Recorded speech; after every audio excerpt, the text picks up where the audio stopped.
Баршаңызға сәлем. Бүгін сіздерге товарды қалай таңдау, рейтинг, отзывтарды қарауды көрсететін боламын. Мен осы AirPods'ты таңдағым келеді. Үстінен басамыз. Бұл жерде сіздер магазин туралы көре аласыздар. Және де мына жерде бір айда қанша адам сатып алғанын көре аласыздар.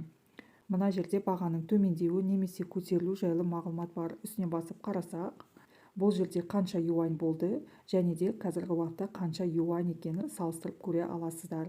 Әрі қарай бізде отзывтар. Осында бассақ, сіздер барлық отзывтарға түсесіздер. Бұл жерде әртүрлі фотолар мен адамдардың түсірген видеоларын көре аласыздар. Бұл жерде рейтингті көре аласыздар. Әрі қарай бұл Apple жасалғаны белгіленіп тұр. Үстіне басып, басқа да Apple'дың товарларын көре аласыздар. Бұл жерде ұқсас товарлар.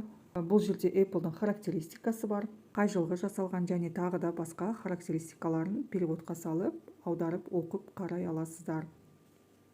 Әрі қарай AirPods жайлы мағлұматтарды көре аласыздар.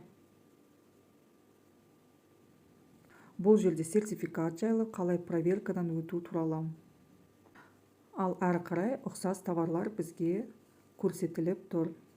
Заказ жасау үшін астындағы көк кнопкамызды басамыз. Мысалы, осы наушникті таңдайық.